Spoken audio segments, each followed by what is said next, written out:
Hi, Caroline. Hi, Sophie. How are you? Good, thanks. Good. Good. So, here we are in Urunga. Yeah. All the way from Kenya, Mm. from Nanyuki. It's my second time in Urunga, isn't it? It's my second visit? Third. Third visit. Yes, Third visit, yes. So you came in 2016? Yeah. 16, Yes. 2018 for Yes. Uluru. Yes, in 2019 for Urunga. Mm. So, Sophie's been here teaching a class with us in Australia for this trip, and she's been teaching the kookaburra, which has been so popular, hasn't it? Yeah, it's a beautiful bird to do. It's a great working tool for a textile art project. There's so much going on with the hard texture of the beak and this beautiful directional quiff of his hair and this magical eye and fluffy breast chest area and his gorgeous wing and the claws that are a bit like some sort of reptilian dinosaur creature. Yeah, that's right. And then sitting on a log. Some people have did them sitting on a post. So it's been a really great tool for textile art. There's so much to learn in it. Yeah. Mine's obviously not finished. The students don't let me work too much. I have to be with them, obviously. That's right. Yeah. Yeah. But it's nice to have these pieces in the workshop to be able to do little bits of them. Yeah. To demonstrate. It was amazing to watch. It was just, I mean, I was having a little bit of thread envy. Oh yeah, I did actually. You wanted to get on a machine. Yeah, it was a bit hard there on day 3. When I saw those beaks and those eyes appear in the hoop, and they're looking up at you from the machine, it was just so and it's cool. magical how every single one looks different. We're doing the same bird, the same image, all in fabric and thread, all with canvas backgrounds, and yet the characters that come out in them all is amazing. Yeah, the ladies were saying they were a little bit like owning a pet, you know, they were starting to look a little bit like them. Yes, their personality. I think that was probably the ownership of it. But their fabrics were also different, and you helped them blend them, and then I love that little aspect where you have that pattern coming out. Yes. From the stitching and the blending. Not sewing too much, and I think that's the main thing with my workshops, that although it's thread painting and textile art, it is textile embroidered art, so the textile is extremely important. Yes. So choosing the fabrics for your applique on day 1, you then don't want to on day 2 and 3 and 4 be sewing over everything. You want to be able to get these, you know, the little wisps and direction. The texture of the bird that we're doing, or animal, whatever it might be, but to keep little bits of the textile showing through. And they did a really good job on that. They really... yeah, you're a treasure. Well, the ladies did brilliantly. I mean, but they really worked hard. You worked the room so beautifully, and everybody was so happy, you know. A room full of ladies, like it was massive. But we had a great time. And they were lovely women, really nice people. So, really nice we're enticing you back for 2021. Yes, you are again. Yes, the lure of Urunga and Bellingen. Yes. Shopping, yes. coffee shops. Yeah, that's right. No, we're lucky. Beautiful here. Because for a regional area, we're really blessed to have internationals coming, being able to come here. And it is easy to come here because we're not far from the airport, and we have good town with lots of different accommodation. But you're such a wonderful host. Thank you. As well. Thank so you. It's a joy to come.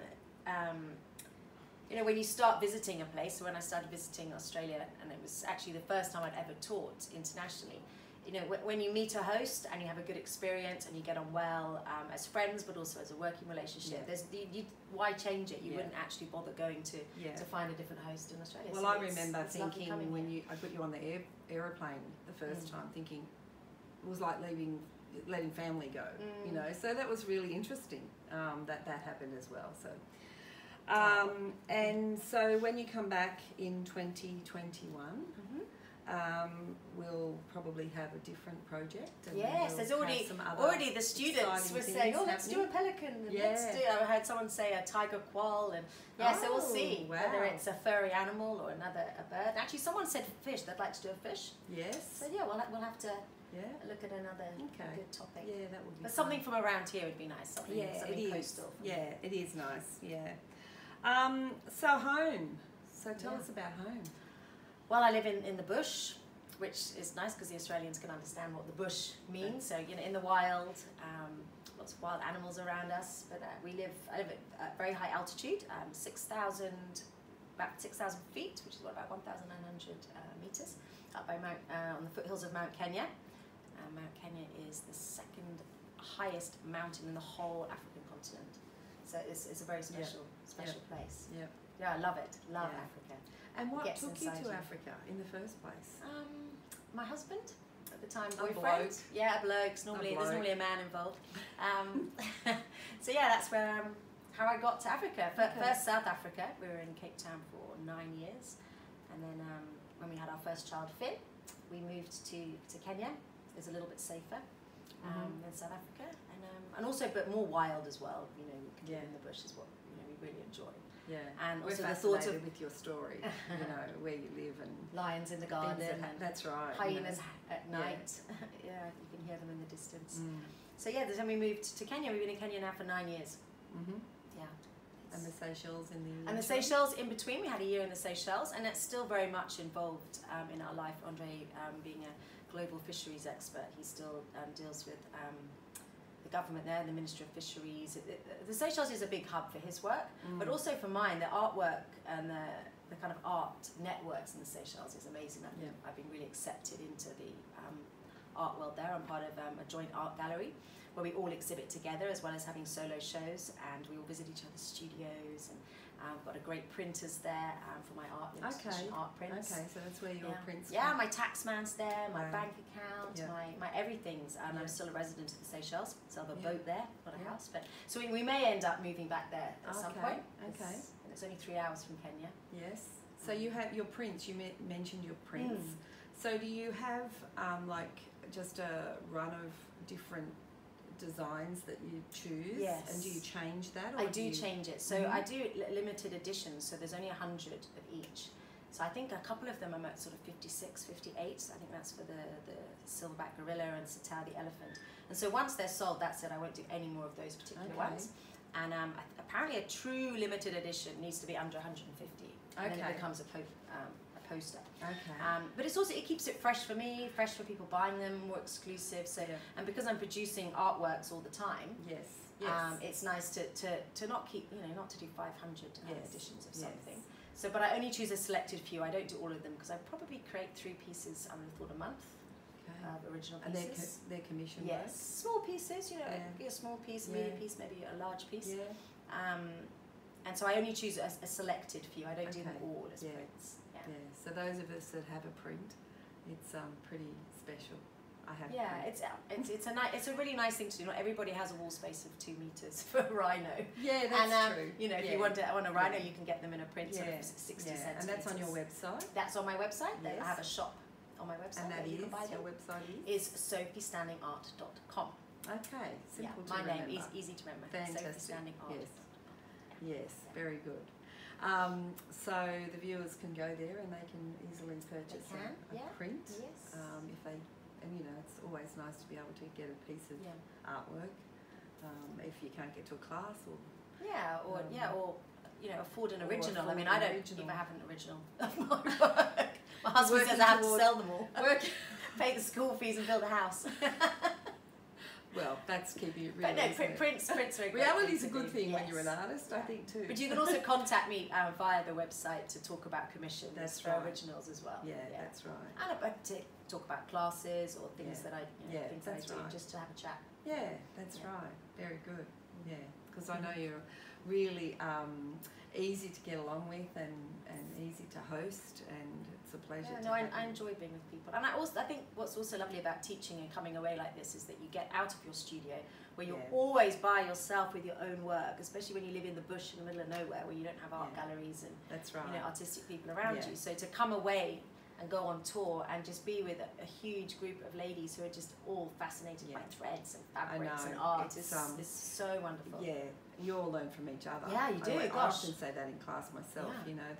That I learn so much as well, and life skills. The ladies that you come into contact with, their stories and their life experiences. I love seeing, that elderly lady dragging in her sewing machine, and I often think, that's me. That's going to be me. Yeah, Yeah, that's right. We're going to do that too. Yeah. So I'm starting to do some of these tutorials and interviews with the guests hosting, and creating an e-magazine. It's called The Digital Cloth. Okay. Sounds great. Yeah, and it's going to have some interviews and photos of your work as well. Some of the interview and some words, and some photos of the class and your, your time here with us. So that'll be. And good. how often do you update the magazine? Well, we're probably going to have a couple a year at this stage. We're just feeling our way, of course. My daughter-in-law is my editor-in-chief, Mel Sharkey. And she's really designing and doing all that other stuff. I'm just kind of connecting all the tech with stuff. Yeah, and what I want to do with that is to bring all the people like yourself on my journey, bring them, a platform where they can show their work, and some are well known and some aren't. Yes. But I see some amazing artists that are out there that don't necessarily have a platform to be able to share it. So that's what we're trying to do. And so that sounds a lovely thing. I'm interested to see it. Yeah, it's going to be. Putting my work apart. Yeah, I am actually. I just pulled a thread. That's all right. That's okay. You can tuck that in later. That's right. It's a work in progress anyway. I love this fabric here. Oh yeah, there's a lot of beautiful. liberties. Actually, this one was a very. I did three appliques because I'm doing a few workshops. And this was a really subtle one. Lots of liberties. I love this background. Yeah, the eco printing. Eco printing is huge in Oz.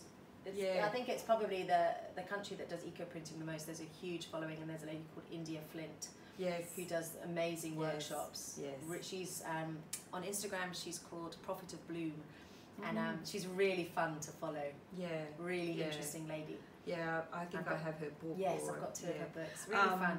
And that's the thing, like we come into contact with so many other people, and sharing is caring, and spreading the love. And the thing with eco printing is that you never know what's going to happen, so you can't say, right, I'm going to create a piece of eco print for a kookaburra piece, because nothing turns out in the place you want it. So the leaves might come out here, but not up here. So I just got really into it. And I'm still experimenting with all the different flora it's beautiful. in Kenya, and we have eucalyptus as well. And so I just did a massive batch, and if pieces work, some of them fit in with a piece of textile. I love them. Use it for that. The rusting colours. Yeah, the rust. Yeah. So I made up copper water and iron water with two different metals with vinegar for that. Yeah, it's fun. So this is like an artwork floating on an artwork, really. Exactly. Isn't it? Well, it's fun. I mean, if you're doing textile art, it's nice to. I mean, I've always painted my backgrounds. Yes, so this because that's what you did the first time you came. Yeah. So the quail. This is a really good little piece for taking around to workshops, actually, because nothing actually goes together. It's like a sampler of different kind of stitches and how you can utilize the fabric that you've chosen. What am I trying to say? Yeah, like replicating the marks of the feathers and wings and moss. I love this part here, and I think I saw a lot of ladies photographing that and also looking at it, because I think it's a great example of letting that pattern still sit there in the stitching. I have to say, on day 3, I actually, and I said to one of the ladies in the class that I actually started to look at how I stitch. Okay. As opposed to what everyone was doing in the class. And you were saying slowly, and you were blending so much more. And I realised, that I probably have gone down a road of not really leaving the edge as much. Okay. So, it was interesting to even make that, realisation halfway through with what you do and how beautifully the surface feels and looks. Yeah. And the colours and the patterns. Well, the fabrics are just so fascinating. And although this doesn't necessarily look like moss or this flower, putting them all together and working in with the dark black and then coming in with the acid greens. That's right. It's just creating that feel. It's got a huge ornamental cabbage in the middle. Yeah, that's right. Yeah. Why not? Yeah, that's right. And this one here is a new piece? Yes, this is a new. This is a vulture in guinea fowl from Kenya. It's quite a long piece. They're very strange looking birds. They've got a sort of monk's hairdo. They've got this little red hairdo at the back here. This is also an eco print. This is all indigenous though to Kenya. So this is the African sand olive. And at the bottom there, the eco dyes were only on this side. So at the end, I put little pieces of fabric along here, and then stitched a few soft grasses around his feet. But I'm going to change this bit. I'm not happy with this. Okay. But that's the great thing about textile art. You can just put another piece. You wouldn't unpick it. I mean, trying to unpick the back of that. I saw somebody reverse. I mean, look at all the stitching in the class, and I said, "What are you doing with that unpicker?" Yeah, no, it just takes way too long. You just put another piece of fabric, especially. I mean, this is a Liberty one, and they're as fine as silk. So you could just put another piece of Liberty fabric over something in this. I'll do it more in this elk, this kind of like small, delicate, and then sew over the top of it. Yeah. And that. Yeah. So the threads that you use. They're all cotton, so that the background is cotton. The fabrics I use on here are 100% cotton, and then the threads are 100% cotton. The threads I use are by Aurifil, and it's Egyptian cotton. They have, I think, 270 colours, and they do them in 50 weight, 40 weight, 28 and 12. They might even do a thicker one, actually. They might even do some kind of wool blend, but I don't use the hand one so much. But for machine, you can even use, they do it the 28 and 12 weight for the machines as well. It's amazing. Yeah, I've started to use them a little bit myself because I'm usually driven by colour in the thread. Yes. So, but the colour range is really, really it's amazing. extensive. And they do some variegated threads as well. I forget how many. Is it about 40? Maybe 40 different schools of the There's variegated? a lot. A lot. Yeah, and they're really gorgeous stunning. because they're not really blunt, like they blend nicely, like when you're stitching. The gradients. Because that was something that I didn't do with variegated thread, was use a lot of it because of that driving along and it changes. Your colour changes too so fast. bluntly. Yeah. That's Absolutely. right. Yeah. Very and they're good. also not too shiny. They've got a slight sheen to them. Yeah. But not too shiny, which I like. Very good. Yes. Very good. So that's those pieces. Well, thank you for talking to You're very us welcome. and doing this at the end of your busy 4 days and all the rest of it. But it's been an absolute pleasure. We're going to miss you again.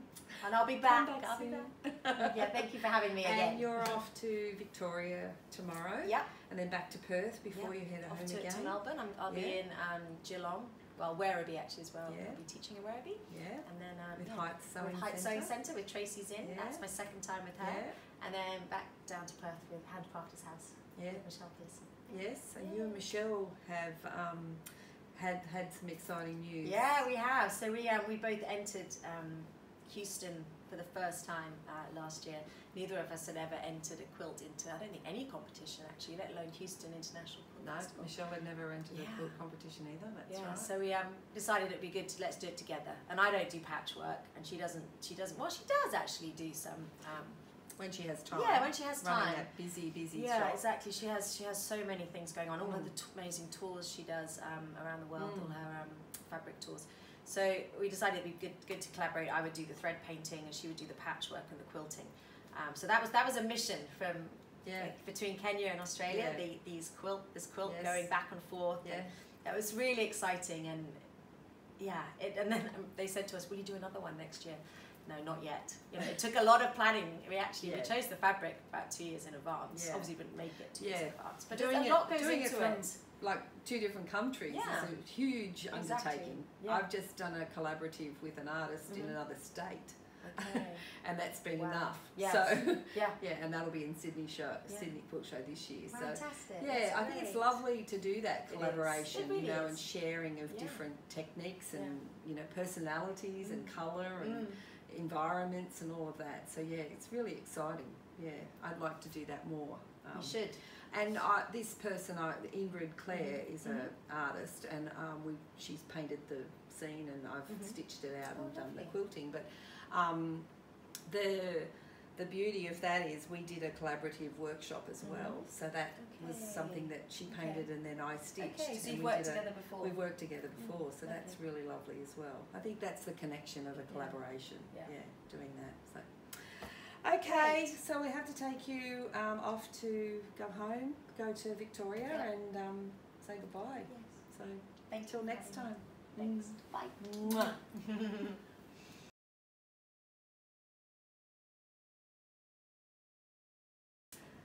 Hello, Sophie Standing. Sophie Standing's here from Urunga. Okay.